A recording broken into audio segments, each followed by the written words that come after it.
Hello, everyone. Welcome back to our game and our cast tonight. So thank you for waiting. So it's myself on play-by-play. That's Kevin Dunk. And for analysis, color casting, we have TheOchremancer. So this is the game between Foo Fam and Team Nautilus. And we're going to take it away with Ochremancer. What do we think about these two team comps? Well, on the side of Nautilus, we are looking at a very classic. We've seen it a lot in this league. This is the hyper carry comp. We've got a Jinx. We've got the Nami to enable the Jinx. We've got the Ornn, the Maokai to frontline, and then Control Mage in the mid lane gives us some presence inside. Classic Ahri. On Foo Fam's side, we have a bit more of an aggressive comp with the Xin Zhao set, really looking to dive in. A highly mobile mid lane mage with the Aurora, and then a self-reliant ADC support pair in the Rakan Xayah, looking to stay safe in the backline while the rest of their team dives in. Right. Yeah, I think this is a very fun team comp for the side of Team Nautilus. I think it's, the only thing you need to do is set up Zach Fair to go sicko mode on this Jinx, because without him in the team fights, you don't have a lot of damage playing the Ahri, Maokai Ornn. Even if the Maokai does decide to go AP, that's really easy itemization against, Ornn, Ahri. But we see here, Fu Moths and the Fu Fam are walking up in the top side jungle as Fu Bombs get some feathers onto King Roly on the Nami. So just some quick trading there and scouting out in the jungle, but there's not going to be any more shenanigans past that. Yeah, but it looks like the standard level 1 vision trades. We're taking a little poke. The interesting thing about Nautilus's team comp is that it's extremely low damage the moment the Jinx goes down. So these team fights are really going to end up being very binary in Fu Fam's ability to take down the Jinx or Jinx's ability to live. The entire fight depends on that. Because once Jinx goes down, Nautilus have no damage. That's a Maokai or Nami. That's not doing anything. Have to be like Arcane, where Jinx saves the day, as we see Fu Fam actually taking a very nice level 1 aggressive trade, trading back with the feathers as Fu Fam hits the grand entrance. So a nice chunk onto King Roly's Nami. But beyond that, yeah, they're just continuing to scrap. He misses the grand entrance has to flashback out. Zach Fair heals as Fu Fons is hitting back, but Fu Fam is taking so low. He's trying to scrap back with the auto. Zach Fair flashed in, but I don't know if he wanted the smoke. He managed to get the kill. It's actually King Roly that picks up Fu Fam, flashes over, gets the kill on Zach Fair. So it's a trade 1-for-1, but it's first blood going to Nautilus, but it is on the support Nami as he's going to level up. Is he going to try to go for a supportal combat kill? Fu Fons isn't level 2 yet, so King Roly is just bonking him on the head with the staff and the Tidecaller's blessing, but it's going to end right there as a 1-for-1, but the kill, importantly, goes over to Fu Fons' Xayah. Yeah, if you're Nautilus, this is exactly how you don't want to start the game. Your Jinx is dead. Their ADC lived. This is all that Fu Fam need out of this early game. Xayah's performance isn't actually very relevant, but shutting down Jinx is. Yep. Shutting down Jinx is the name of the game, because that is your only team fight carry, as Idgak going for some aggressive trades, misses the twofold hex, but hits the weirding onto Winter. Winter trades back with the Orb of Deception and hits the electrocute, as we see scrapping in the top lane. Fumott's very aggressive. Zacian managed to dodge with the Searing Charge out of the Haymaker, so they're both pretty low, but Fumott's has the advantage in the early game with that passive healing him up naturally. So we're seeing scrapping all over the map, and I think Fu Fam wants to do that to make sure there's chaos before this Jinx can scale. Yeah, absolutely. This top lane matchup is incredibly set favored in this early game. Ornn does not have a lot he can do about this, as we can see, because Set's early game damage and sustain is just, it's too much for Ornn to deal with. This will come out. As soon as Ornn buys a Bramble Vest, you'll see him start to do a lot better in this lane, but for the moment, this Set has all the prio. Right. Yeah, we saw that last Haymaker almost take out Zacian's Ornn, so we're going to see Frozen Ace is moving up here, but Zacian just TP'd, so he's clearing out the ward. I think Fumoth is safe, so that's the teleport advantage for Fumoth, and not a great buy for Zacian, but thankfully he's Ornn, he can get the item shop anytime. Yep, he did go for a health crystal. Don't do this. Bramble Vest, buy a Bramble Vest against a Set, but, Is this the Ochremancer crash out for the items? Is that starting now? No, we'll get there. Fumox is doing a great job controlling the lane as much as he can here. See, the real thing that you gotta acknowledge when you're playing bruises into these tanks is that you're never gonna kill them unless they screw up. So the best thing that you can do is push them in and then make use of your time doing something. Get deep vision, pressure their jungle, go for jungle camps, rotate mid. This is what you gotta do, is you gotta be applying pressure. You can't just let the lane neutralize the lane. Yep, that's right. I mean, Fumox, I think, is coming back with a pretty decent buy. You know, he's going to catch this wave, and he's going to keep scrapping, making sure Zacian does not have time to play as he runs in level 4, hits the Haymaker sweet spot for big damage. Zacian already has to chug another cookie and finish his refillable pod, so I think Fumox is doing exactly what you want him to do, Ochremancer. Bit of a misplay from Zacian there. If he had just turned and traded on Fumox with the level advantage, that would have gone a lot better for him, but he was just scared. Because it is set, and you know how frightening set early game can be. But if you're level 5 and the top lane is level 4, you should really take the trade. Jungler is actually starting off. Idgak's a huge chunk on Frozen. Oh my god! But the CC's on Idgak. Fufer's flashed him for the knockup. Hits multiple members as Fufon rips this tree in half with the feathers. The collapse from the bottom lane of Fufem is faster, and Chunga says thank you for the free dragon since Frozen Ace is dead. Oh, Idgak goes for the flash combo that mixes everything. A bit of a mechanical misplay. You know. Idgak with the midnight 9 p.m. combo. Looking like a clock face. For the turbo kill. He hits level 6 first. Hit the call of the Very clean flash. Yeah. That wasn't a flash. That was he flashed out of the Ornn point blank E on the wall. That was very clean. Oh, okay, yeah, but yeah, I think Zacian used the flash earlier because I think his flash cooldown is down. So I think he used the flash to set that up. You can see that his flash is slightly less on cooldown. He flashed earlier than set flash the point blank Ornn E on the wall, which is very impressive. That's a high skill play. Yeah, he has the fingers to back up the aggression. So now Fumox is level 6, and Zacian's ulti is down. He's out of mana, so it's likely he'll have to go. I think he picked up some of the fruit to get some of the mana back, so good luck by him while he had Prio. But now Fumox is level 6 on the set, able to use the showstopper to, you know, win the fight now that the Call of the Forge God is down. Oh, yep. Fu Ferret's going in. Fu Fawns is right behind him, so is Fu Chungia, so they're strapping Aqua Prison hits as well as the Flame Chompers. The heal comes up from that. Yeah, the heal comes out from the Nami to keep them safe as Idgak's, you know, using his domination in the mid lane. King Roly face checks the bush as Chungus jumps in, but he can't get much. Doesn't hit the 3 Talon Strike knockup. So now it means Frozen Ace is just going to take over the top side jungle of Fufam and get some of those counter jungle camps going. Yeah, and we can see in the top lane, Set is now losing the lane to the Ornn, and this is macro error from Set. He is allowing himself to get stapled in lane instead of going back and purchasing items, and this is something Ornn is very good at, is stapling you in lane because he doesn't have to go back to purchase his item. Set is literally sitting on like 1,000 gold less than Ornn is in his inventory because the Ornn has a chain vest and a Bomby Cinder into Set's 2 longswords. But still no Bramble Vest, so maybe Lost can still make something happen. He has the sustain, but he doesn't have that TP up to reset the lane. It's going to be Chungus helping him push that in if he wants the reset. Idgak is looking very aggressive.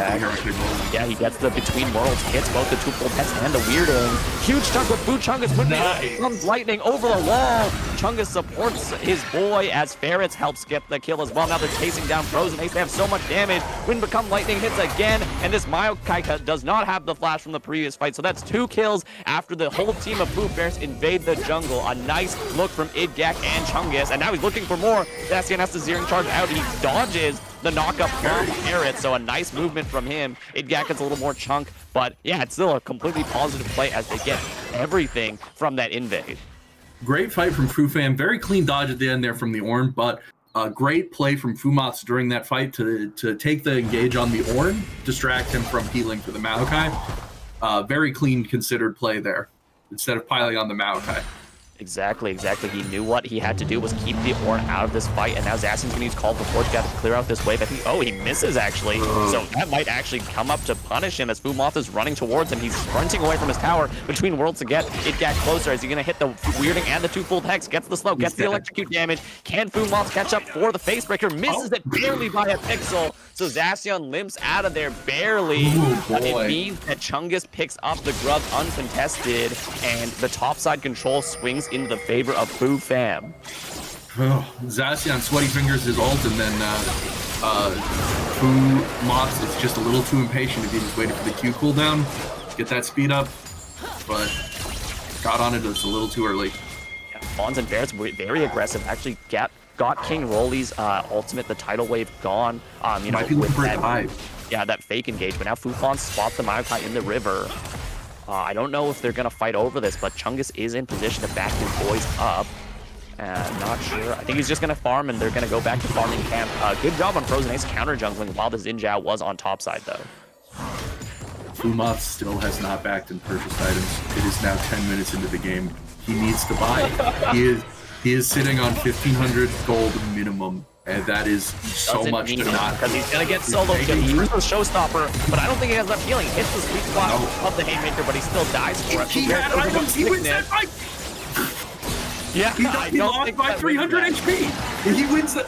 Also, let's talk about itemization. Well, Idgat getting a great trade on the mid lane. I don't think he's going to pick up Winter. Yeah, leveraging. Oh, flash puts the advance. Featherstorm goes out and keeps Fawn safe as he has the feather set up. Zackbear launches the rock, but doesn't do enough damage. A huge root from the blade caller as Blue Ferrets comes in to save his boy, and Chungus is there with the Crescent Sweep to clean up the kill. That's one dead Nami and one dead Maokai in the bot lane as Fu Fam turned that fight around from a successful gank to a dead one.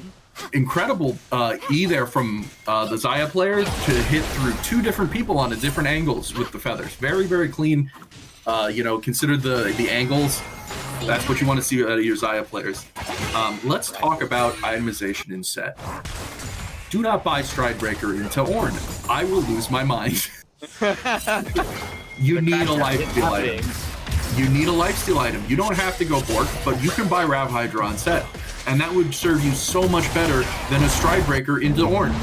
If you want Stridebreaker for the Jinx, completely understandable. Don't rush it. Nice flash. Don't rush Stridebreaker into Ornn. You don't need it. You don't need that. He's not running away from you. I think, but yeah, he can't push the advantage anymore because I think Zacian with that fully completed item is starting to outscale. He's over 25 CS at this point, or sorry, 23 CS up. So now he's gonna just have an easy laning phase, or sorry, end of the laning phase.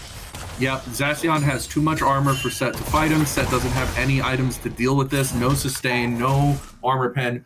Go Cleaver. Just buy Cleaver, man. Just buy a Black Cleaver. Yeah, it felt like I think Fu Fam have enough lockdown with the Rakan and the Aurora to keep people in place for the set. So Fumoth maybe not understanding, you know, his role in the team is not to do the CC and catch up, it's to deal the damage onto this Ornn. I mean, if you want to go Stridebreaker, like, yeah, that's understandable. There's a Jinx you want to get on top of. You don't need it right now. What you need right now is to address the Ornn. Get the Cleaver. Then you get the Stridebreaker. Yeah, oh my! Right there. Sorry to interrupt you, but he just dodged literally everything. No, yeah. Chunk onto the Ahri with the showing off. Yeah, holy moly! The priority, sorry, that he has in the mid lane means that the Xin Zhao's able to easily pick up the second dragon of the game. Now he's going for a dive. He's going to Fu Fam just knock up, but Chungus goes in. A nice tidal wave to disengage, but I think he's going to take it so low. Chungus tanks the turret, takes one more blast from the turret, and he dies for it. Now Fu Form's is tanking, so he has to use the ulti to disengage. Zackbear's fighting on this turret, but he gets it with the blade caller, and he dies with one more auto attack. A clean dive only gives up one, so it's a 2-for-1 in the bottom lane. Fu Fawns is now 4-0 on this Xayah. Great use of the Xayah ultimate to reset tower damage from literally half healthing her to back to base damage. Ends up a 2-for-1 trade with their jungler, very good. This set is dead. Advance. No, he doesn't actually use the Nature's Grasp, and there's no reaction from Fumoth. Can't even get the Haymaker shield as the Maokai almost dies to the turret, but Zacian is happy to pick that up 2-0 now on his Ornn, and he has full priority in the top lane, being this unkillable tank as Fumoth is set further behind. Yep. The thing people forget about Ornn is that he doesn't have a lot of burst damage. He can't 100 to 0 you, but he has extremely consistent burst damage because it's percent max HP damage. So if you're at 30%, he's going to kill you. Zacian a bit sweaty fingers, like you mentioned, again, as he flashes away from the level 8 Xin Zhao. I don't think there's any kill threat on him at that point if he just uses the invulnerability with the Bellows Breath to get out of the knockup. So a bit of a misplay, you'd think. They're just having to panic flash out of that one. That's a really key tool. Yeah, he's got 1,000. He's got 1,000 armor. He doesn't need to flash there. Exactly. So we see He is now Moss finally purchasing. finish the Stridebreaker too, but Zacian is very healthy and is almost, he's 1.5 items with how much gold he has. Zacian is now purchasing a 3rd armor item. Again, don't do this, guys. The enemy Aurora is 2-0. You can buy an MR item. You have enough armor. Hit the Rakan. Oh, all right. Sorry for interrupting, but I guess that was not going to be on Chungus. Fufares misses the knockup, but we see from the top rope, we see Idyak on the flank. A nice awkward prison hits Chungus so that he can't jump in with the audacious charge, but Fufons is breaking down this turret. Now we see fighting in the top lane. Zacian is happy to take this 1v1 now. Bonks him again with the hammer. Searing charge in. Fumos gets bonked by the hammer another time as he's now 0-3 against this 3-0 Ornn. 3 solo, sorry, not solo kills, but 2 solo kills. 1 gank, meaning the Ornn is taken lane. Don't buy brown boots at 15 minutes, man. You have to buy them earlier. Like, this is what we talked about earlier with the food. Yeah, we're going to engage on bottom. Up onto the Rakan as it's a flat follow. Fufons does not have the Blade Caller the Feather Storm anymore. He Blade Callers for the damage. He got the trade kill on King Rolly's Nami, but the shutdown goes over most importantly to Zac Fair. So a nice look from Frozen Ace, saving the flash twisted advance on the Xayah to catch him after the ulti is popped. So great look there from the jungler of Nautilus, but it means Idyak is undeterred, taking this mid lane turret, gets first turret for his team, securing feats of strength. That's what you really want to watch out for with this Maokai in the jungle, is these very powerful ganks when you're overextended. It's really, really hard to get away from him. And we just saw that with Xayah going down, putting her at a 5-1. She is up 1.7k on this Jinx. That's a big differential. And in a place you would really rather not see it. If you're a Nautilus. Couldn't agree more, man. I think big thing is that maybe I'm Nostradamus this time, because it seems like what I was saying in the pregame show was almost exactly correct. The top side of Fu Fam being Moss, is kind of struggling into some of these stronger solo laners, but their bot lane is having a pop-off game, and Idyak has been amazing on this Aurora. The firepower from this, later week acquisition is really paying off for them. Yeah, Idyak's performance this game is incredible so far. The top lane is really struggling, and it's not execution errors. It's not strategic errors. The play is fine. It's itemization errors, man. Between Worlds to escape Winter. Winter chooses not to use the Spirit Rush to go for that. Creative use of Between Worlds. Yeah, he just jumped over that, no problem whatsoever. Wasn't scared of the Nami, Aqua Prison, or the Tidal Wave. But Zac Fair's firing onto Fu Ferrets. Decides to back off as he doesn't have vision in the Fu Fam jungle. So he gets a nice trade for free onto the Rakan, but he's backing out. I think Nautilus want to position for this 3rd dragon and stop the stacking. Yep, we are looking to pressure them out of the 3rd dragon because it's a really, really bad win con to keep staring down the gun of. So Nautilus are really desperate to get this here, and it looks like they're going to get it without a lot of contesting. They're going to trade their top tower for it. That is an important take for Fu Fam because it is going to break open Nautilus' jungle across the map. All of their tier 1 towers are down, which means their jungle is now, it's Fu Fam's. It belongs to them. It's walking up on Winter, gets a huge chunk again. The passive Spirit Abjuration mixed with the Looting her look like she wasn't nerfed. Yeah, mixed with the Looting block plus the electrocute damage. The proc damage is insane, as it feels like Idyak's had a chokehold. As we see a fight in the mid lane, King Rolly getting ripped to shreds by the feathers. Fu Ferrets gets locked up, but he jumps to safety, so nobody dies in the mid lane, but King Rolly did have to use his heal, and it looked like Fu Moss just had to flash away from the Searing Charge from the Ornn. So even though he took top turret, he still is not able to fight this 2-item, probably 500 armor Ornn.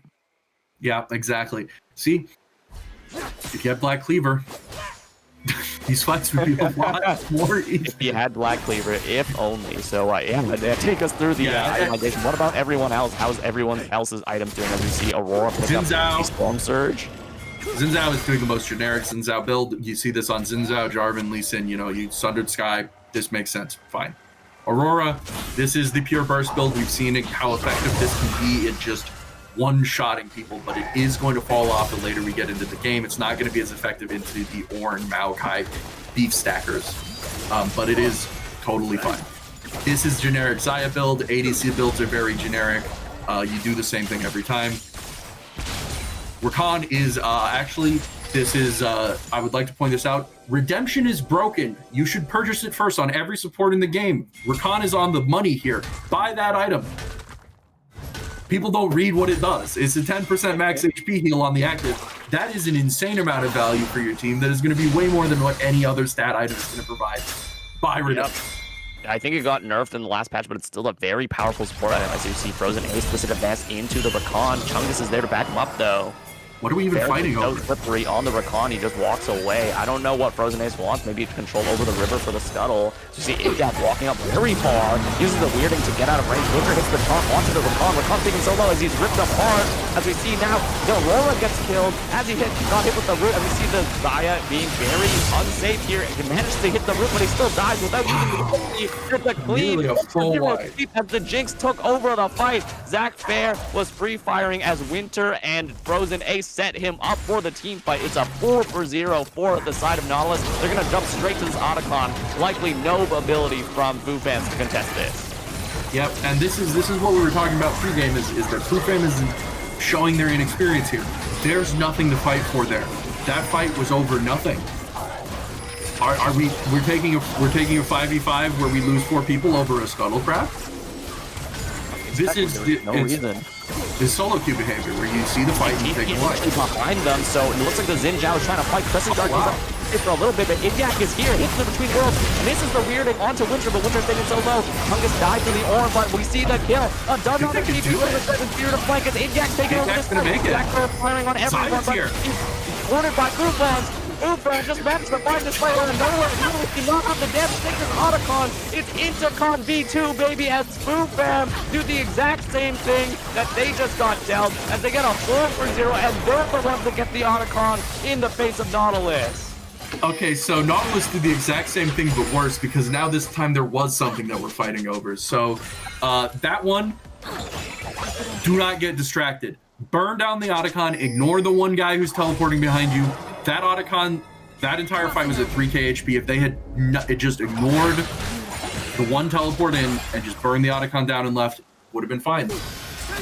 Yeah, I think Nautilus got a bit too antsy chasing after the Xin Zhao. They stopped DPSing that Otacon, which gave time for Idgak's Aurora to flank them with the TP. Hit a massive between worlds, chunking it down everyone who was shredded by the Otacon already. He hits a combo, pretty much one-shots Winter, takes everyone else low, and they managed to finally kill, Nautilus managed to kill the Xin Zhao, but afterwards, what happens? Your whole team is shredded by the Otacon. The Set and Aurora are in position to just take over the team fight and just rip through your team. Yeah, like, Xin Zhao was not in position to contest Smite on the Otacon. You don't need to kill him. He was a mile away. Again, here, Foo fam are taking these aggressive positions and they're taking these coin flip fights when they don't need to. There's no objective they're fighting over here.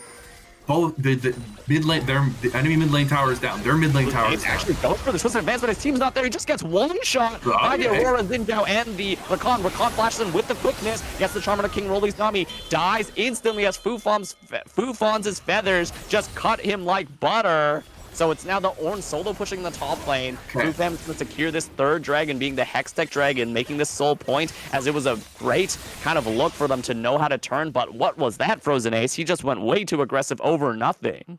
Yeah, Frozen Ace getting caught out is really bad because it does open him up to a lot of Oh my god, Zach taking so low, gets hit with everything as Foo Fonz is there for the backup. The feathers. Stacion, what are you doing?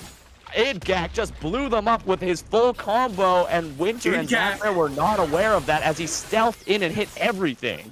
Idgak hits an insane engage, and Zacian is off playing like he's Trundle.